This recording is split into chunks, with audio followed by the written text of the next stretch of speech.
new day. It's another day is new cooking vlog. So for today's cooking vlog, magpaka-healthy tayong mga ka-superman. Wala tayo ngayong gisa-gisa. Pakulo lang ang lahat. Ano tayo ngayon? Tawag ito, organic. So sibuyas, kamatis, at luya. Yan. Magpaka-organic tayo ngayon mga ka-superman. Then, hintay lang natin na kumulo ng gusto. Maglalagay na tayo ng paminta.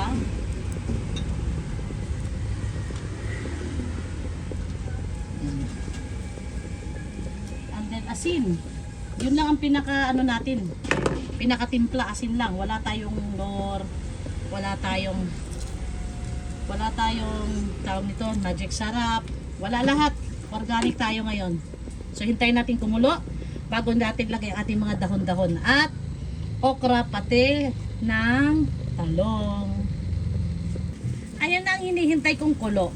So ilagay na natin ang ating panglasa o sahog. Tira namin na pinirito na puro ulo na. Wala nang may gustong kumain ng ulo. And then ilagay na natin ang talong. Diba? Ganyan kabilis. Yan. Sarap. Ay, Sel. Pag chili sigang pala, Sel. Bigyan mo ako dalawa. Yan. Kunting kulo lang din. Ilagay na natin ang okra at talbos, takangkong at saluyot.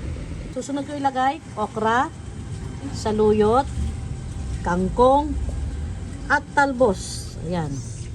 Ang panghuli ay malunggay. Paglasang sili na. Oops. Dalawang sili lang.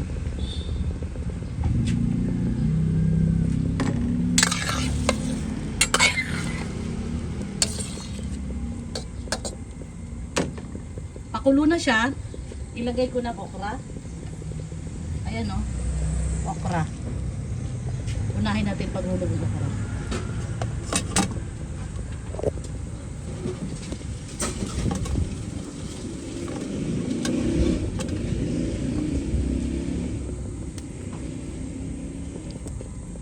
Mabagal ang paglagay natin mga ka-superman kasi ang isa hawak sa cellphone, nagbibideo, isang kamay lang ang gumagana. Ay, yan.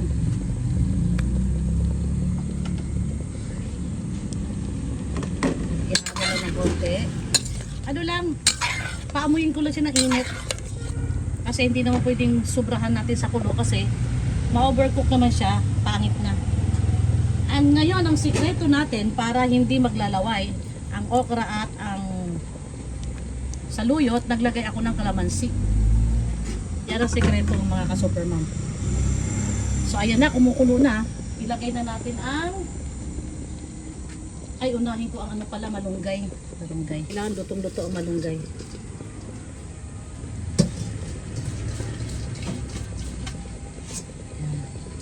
Ito malunggay, di ko na binili to. Kumuha na ako sa puno. Pinakuha ko si Rochelle. Yan. Haloy na natin ng konti. Ganyan ang nahalo. Huwag natin halukayin ng halukaying ube. Kasi papait ang malunggay. Yan. Bago pa siya kumulo ng todo, ilagay na natin ang saluyot, kangkong at talbos ng kamote. Kasarap! Kung nandito kayo sa tabi ko, maaamoy nyo ang halimuyak ng fresh green vegetables. Amoy probinsya. Yan, sarap.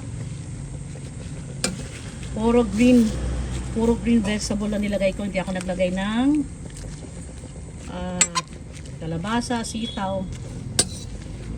Basta ganyan lang. Green lang siya, green. Yan. Pagpulo, saka natin tikman kung okay na ang lasa ng ating alat. Asin lang ha, asin lang ang nilagay ko, wala akong ibang nilagay. Kasi ano tayo ngayon, organic tayo ngayon, super organic tayo ngayon. Yan. Isang matinding kulo lang to guys, luto na. Ito na mga ka-supermom, ang hinintay kong kulong na. Now, pwede na natin off ang kalan kasi mainit pa ang kalan at mainit din ang kawali.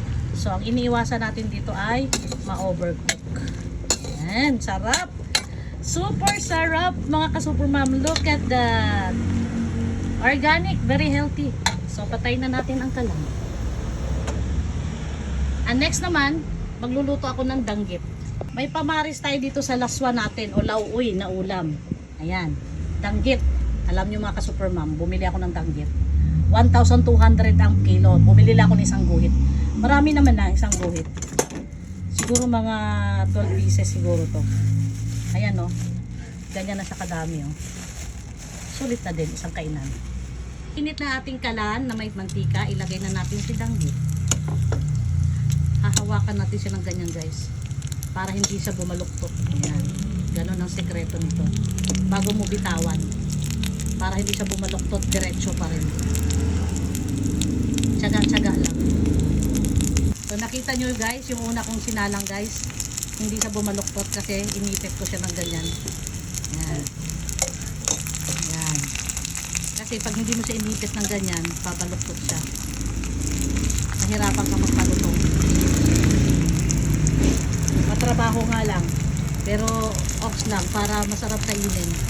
Ka-super mom, tignan nyo gaano kaganda yung danggit na luto ko. Diretso sila, hindi sila na maluktot. Yan. Diba?